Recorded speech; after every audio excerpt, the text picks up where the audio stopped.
Hello Internet, so nice to see you. Let's talk about intervals and let's talk about dissonant interval and let's talk about how to make dissonant intervals more or less dissonant. Now, you may have heard, if you know anything about music theory, you may have heard that some intervals are consonant because the ratio of the frequency is a simple number, and other intervals are dissonant because the ratio of the frequency is not. And so these determine if an interval is consonant or dissonant. That's not true. Okay, I'm going to eliminate this misconception immediately. Dissonance is not something that happens in physics. Okay, dissonance is something that happens in your ear. Dissonance is quite literally an auditive illusion. And I'm going to show this to you right now, okay? Because we can manipulate dissonance without manipulating too much the frequency, or even without manipulating the frequencies at all, okay? It's a perceptual phenomenon, not a physical phenomenon. Now, that's kind of a boring introduction to show you something incredibly cool, okay? Because you can take the stinkiest of interval and make it sound good, or you can take the tamest of interval and make it sound progressively bad, okay? To make everything more evident, I am gonna use the most dissonant interval that we have available, which is... If you were thinking the tritone, you are wrong. The tritone is not the most dissonant interval we have. I mean, it is fairly dissonant, don't say no. But the most dissonant interval we have is the minor second.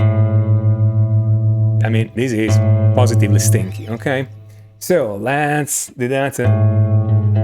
It is so stinky that my automatic transcription system can't even imagine having those two notes at the same time, okay? So, how can we make this interval more consonant or more dissonant? Well, think about that. Right now, I'm playing G sharp or A flat, whatever, and A. Ugh. Okay, let me actually change and let's play A and B flat. Okay, now if I play those two at the same octave, bad, right?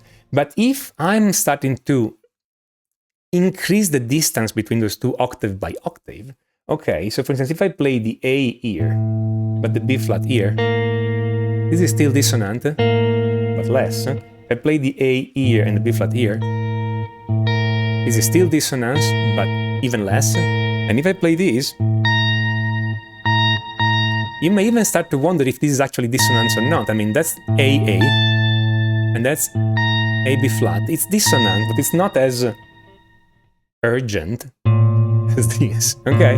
So, way number one, we have to change if an interval is perceived as dissonant or not, or at least manipulate the dissonance, is to increase the distance between the two notes.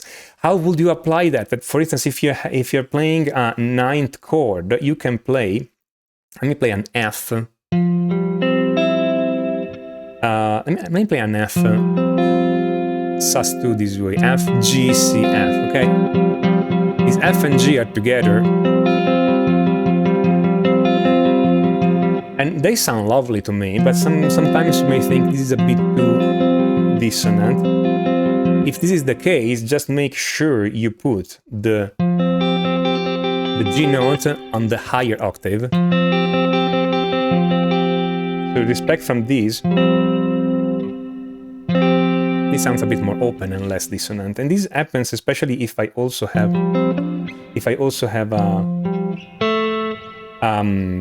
a major third, which starts to be hard to play on a guitar because I have to play F, G, and A all at the same time. Okay. Well, if I have F, A, and G at the higher octave, that's less dissonant. Okay. So that's something, a practical application of this trick. But that's not the only way to make something more or less dissonant. Okay. Another trick is to manipulate the attacks. Okay, let me take those two notes here. This is E flat or D sharp and an E. Okay, if I play them together, they sound dissonant. If I play them together but I stagger the attacks, meaning they still sound dissonant, but it's more acceptable in a sense. Okay, it's less stinky than this. Okay.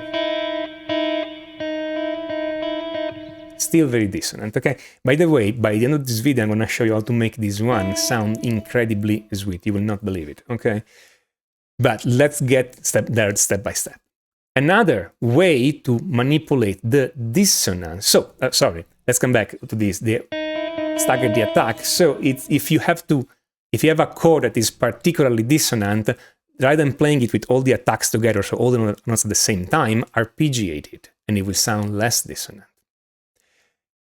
Next, I can move the whole interval up and down. So if I play, let me take again the A and B flat, okay? So if I play the A and B flat down here, it sounds dissonant because both those frequencies, both those pitches are very, very low. But if I play the A and the B flat up high here, which is a bit hard to play cleanly, but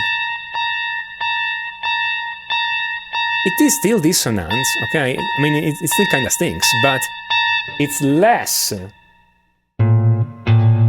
offensive than this.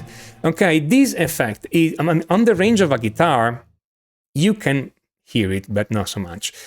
If you were taking a bass to go lower and maybe some means a violin to go higher, you will notice this even more. If you go higher and lower in the octaves, every dissonant interval played with both notes high up enough becomes consonant. And every consonant interval, if you play it low enough, eventually becomes dissonant. So even if I play a minor third, let me play like F sharp and A.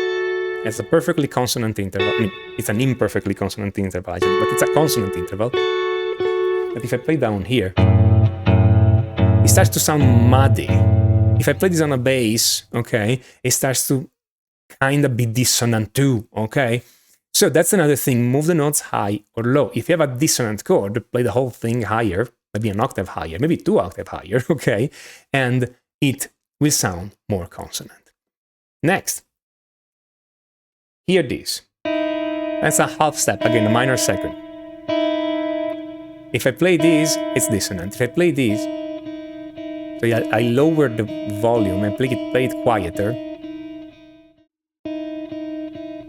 it sounds more consonant. If I play it louder, okay, it's fire alarm, okay? It sounds more dissonant. So dynamic enters too into the equation, okay? Again, it's not a physical phenomenon, it's what happens in your ear. Now, all those are, so again, if you want something more dissonant, play louder. If you want something more consonant, play it quieter, okay? So, you can combine all those, okay? Now, attention, because the next trick is you take the dissonant interval. And you don't play it just as an interval, okay? So I'm going to give you 2 examples. The first one is this. I'm taking E and F. I could play E and F here, but I'm expanding them to an octave, so a minor ninth. Okay? And now, those two are dissonant, clearly, okay? But to make it more acceptable to our ear, to reduce the perceived dissonance, I'm playing other notes in between that support those. If I just play these, and if I play these, this sounds less dissonant. It's kind of, the other notes are justifying, okay, the dissonance between the extreme notes, okay? Because this G sharp, or which the automatic transcription system writes as A flat, that's the G sharp, okay, is consonant with the E, and this D note is consonant with this F, so they kind of support, okay, those two notes, and so you hear the clash less, okay? Now hear this. I'm taking this D sharp E, or E flat E, whatever, and then I'm playing these under that.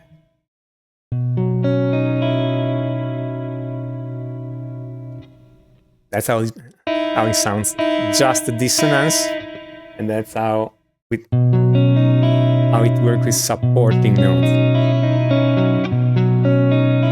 That's B, F sharp, C sharp, D sharp, E. Okay, so it's a B major triad, okay, in which I add the 9 and the 4th. Okay, you can call it 9/11 if you want. Okay, or just 11th with no 7th, whatever. Then, as usually, you can invent all the names you want for this. Okay. The point is, here how those two notes that played by themselves are very sour, okay? When I play the supporting notes, the dissonance becomes sweet, okay? It's kind of, we do some alchemy to all this chord, okay? And we transmute all the sourness of the chord into pure sweetness, okay? I could have done this also with just a B major triad.